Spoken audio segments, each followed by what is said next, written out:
Okay, this is just another test before we do our balloon launch on May 1st. Hopefully this will work really, really well. So I'm going to go ahead and share my screen. And there it is. Whew, that looks funny. Here, this is actually what I want you to see. So take a look at that. This is the software we're going to use that helps us to track the balloon. And we will be launching from Noblesville. And this is going to be really exciting. So you're going to have a way to see kind of the data happening at as it's going on. What I love about this is that you can look at all the different components. So there's graphs and all this stuff. What I'm actually going to do real quick is I'm going to download a packet from a previous launch and upload it into here, and then hopefully what that'll do is give us a chance to kind of experience what that would be like and what you could see with the graphs and stuff. So give me just a second to do that. Let's see. All right, I gotta get my disk drive real quick.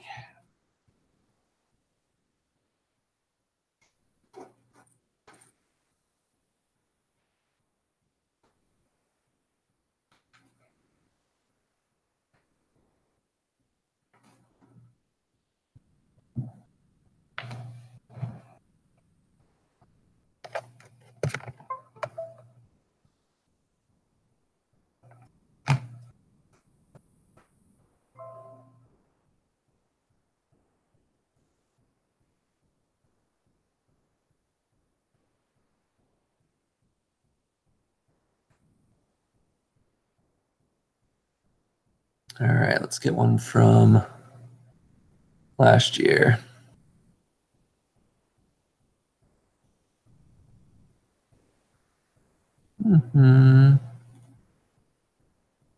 Yeah, there it is. Okay, so I need to open that up. Let's see if I can load a file. Here we go. Load a bin file. And we'll go to, oops, that's not what I wanted. There we go.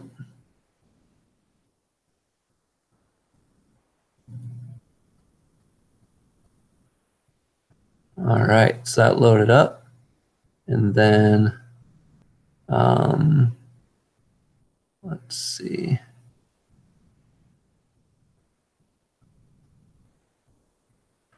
All right, so we're going to do a replay. Oh, there we go. That's how I'm going to do this. All right, so let me go back. Where was that? There we go.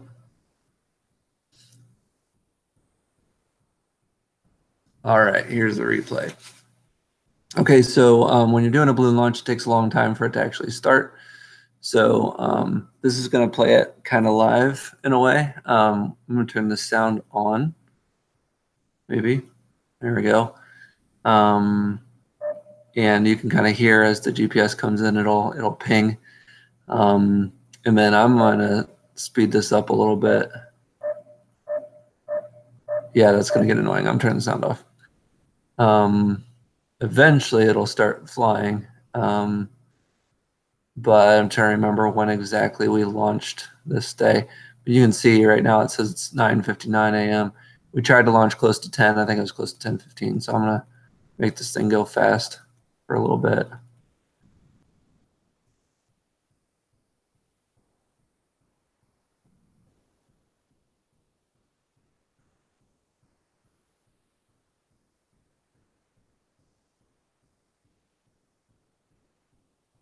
Oh, there we go. Yeah, 10:10. All right, so the thing's lifting off. I'm going to slow this a lot down now. Go to about 10. Okay, so I'm going to show you all the different things you're going to be able to see with this. And hopefully as this is in Mrs. Bachman's class, she can kind of show different components as the balloon is flying and kind of give you a preview of each one, maybe talk through each of them and talk about what they're seeing. Maybe even the students can do that. But you can see over here on the left, we have the battery life, and we also have the pressure. And you can see that the pressure is kind of, going down slowly as it's rising up. Obviously, you can track the balloon right here and see where it's going. I can always pan to the balloon, so I can always kind of move my map so it fits there. Over here, it kind of tells where the heading is, kind of which way it's going. I don't know exactly the difference between the heading and the bearing. Let's see what this says.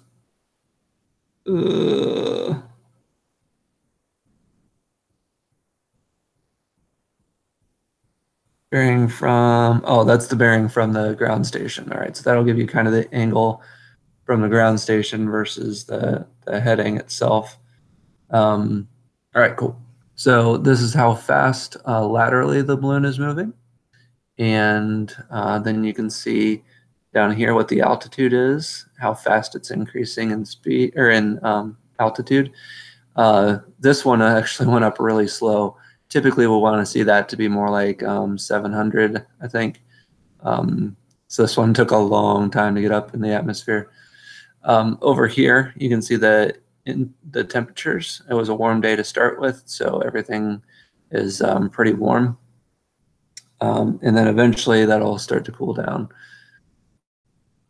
All right, so I'm gonna pan the balloon one more time, and then we're gonna go check out some of the graphs. So if we go to the graphs tab, you can see there are multiple graphs you can have. This one over here is altitude versus time. So you can see how that's just a pretty steady increase, which is a good thing. Now I can change that graph to whatever I want to, and I can change it so I'm only looking at 2 graphs or only looking at 1 graph at a time, however you want to set that up.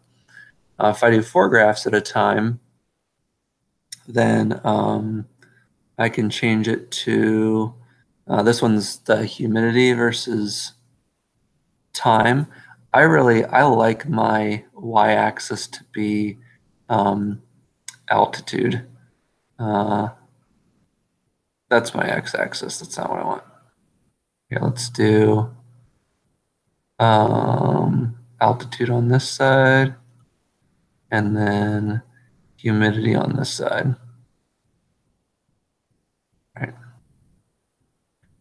All right, so you'll see right now we have a couple of, oh, that's really weird. Update that one. That one's really weird. That's altitude. Oh, there, we have 2 things going on here at the same time. So I'm going to turn my right y-axis off. I only want to see, I don't want anything on this one.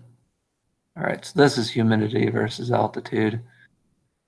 Let's auto scale that, auto scale update. Man, that one's kind of messed up.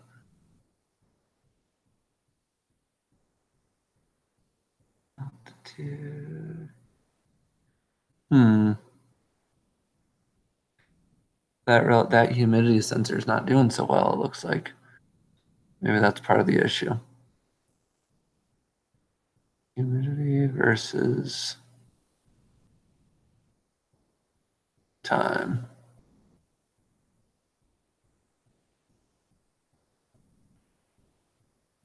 Okay, so I had relative humidity was at 50. Maybe it's increasing again. Yeah, this one's really interesting. We'll have to come back to that. We could also, pressure is a really fun one to look at. I like pressure versus altitude, where altitude's on the left. So do altitude on the left, pressure, and then, external temperature, we can see that at the same time. That's not too bad. This is a battery. It's probably, it's kind of nice to have battery versus time. But I like to isolate these. So I'm going to do none on that and update it. And then we'll go ahead and do external temperature up on this one. So we'll do external temperature versus time. Actually, we'll do altitude versus external temperature. There we go. Date. All right, so this is kind of where it was before. It's really warm. Wow, it looks like we're already up at 25,000 feet. Now, this is not as fast as it's going to move. In real life, this is 10 times as fast. So you just want to keep that in mind as we're going through this. So let's go back and take a look at the tracking. You can see it's doing a little bit of a dip here. So we can pan to the balloon. That's really cool. So this flew right, practically right over Muncie in the airport. I'm sure we could have seen some cool stuff there. All this other stuff is not really, something to work with right now. But if I'm going to go ahead and speed this up now, because I want to get kind of to the end as fast as possible. So we're gonna do that. You can see down here it tells us how many packets per minute we're getting. So it's pretty consistent, 8 to 10 usually. And then as it gets higher up there, it's just kind of takes a lot more time for those packets to send back. All right, so we're ascending through a good altitude here. I'm going to zoom out and kind of get an idea where this thing's going. Had a really cool wave here when it went. You can see eventually here, once it gets up into this upper atmosphere, into the stratosphere, it's actually going to almost stall out in a way. What's happening is it's increasing. It's just not being blown as fast as it goes up a little bit higher. So it's actually increasing in altitude quite a bit and not moving as laterally. If we go look at the graphs and see how they've changed, here's the temperature. This one's an amazing one for students. We have a high temperature at 90, and then it swooped down all the way down here. And at about 60,000, you see that it's actually climbing back up. This is humidity versus time. That one's weird. Let's see if it changed anymore now. Altitude versus humidity. I don't know if it's gonna. That's interesting. Yeah, I think something's really off in that humidity sensor. Wonder if did I have another humidity? Yeah, I don't know. That was weird. Let's go back and look. We're at 96,000 feet. All right. Now, what was really interesting to me about this is you can see the ascent rate now is crazy high. Well, it was crazy high. It's still up way higher than it was before. So that at first I was really concerned, and then it had actually gone up quite a bit, that ascent rate. Now I forget what altitude this got to. It got pretty high, which is cool. And you'll notice as soon as we get, once we get our peak altitude, it starts dropping. You'll notice the ascent rate is crazy fast in a downward trend, which is really cool to see. Oh, we're out past 1. Oh, there it is, right there. It just dropped. All right, now it's flying down. 8,000 feet per minute. That was crazy. Now there's a parachute on it, and so that parachute will catch. But problem is, right now it's really high out there. Man, look how fast that's climbed down. It doesn't feel so fast when you're chasing it and you're in the midst of it, which is good because you want to be able to be out in front of it.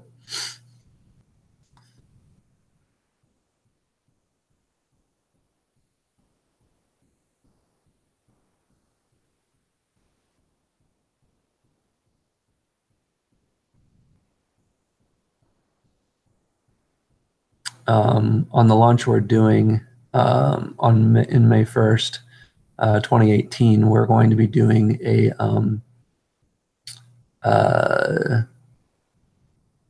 well, it's a pretty light payload, but so what I did is I went ahead and put my third camera in it, and we're going to do a shot up towards the balloon, and I'm hoping that's going to work out really, really well.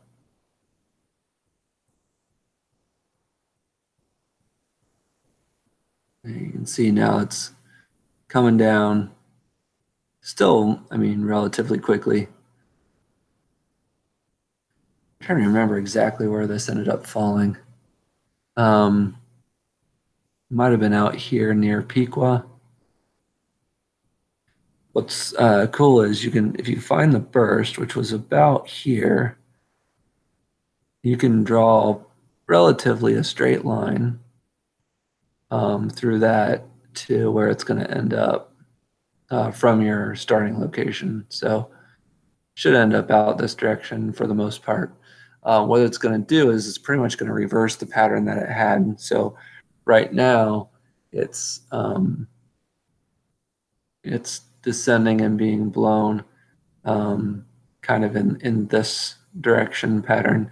And it's going to curve back up here in a little bit to basically mimic this kind of in a mirror image sort of way.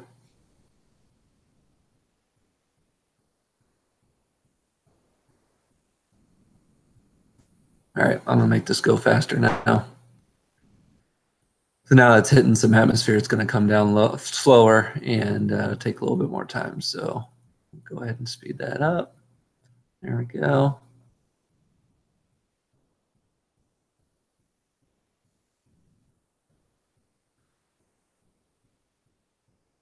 Yeah, that's right. It's over there by Piqua. I think this is the one that I was afraid it was going to land right on the interstate. This is an interstate right here. Yeah, it was close. I remember that flying over, and there's all this water. Started to get worried about that, but it landed right kind of in the midst here, and I got a really nice spot. And there it is. Okay, so now it's landed. So I'll pause it. Zoom in there. Yeah, so it landed right there. Is pretty interesting find. I mean, I was really lucky with where it landed. Trying to remember if I can view this in satellite mode. No, I don't think I can. So anyway, that's pretty much what it was like. 922 is the altitude there. So that's why it still says that it has an altitude. With GPS data, it's still going to kind of blow around. Chase car, I mean, I was almost right there when it happened. So I think I was back this direction just a little bit. And so it was really easy to go in there and go find it. That's it. So thanks for taking a look at that and how it looks. Hopefully that'll help when you go to use this software. There's kind of your straight line again. Be really careful here.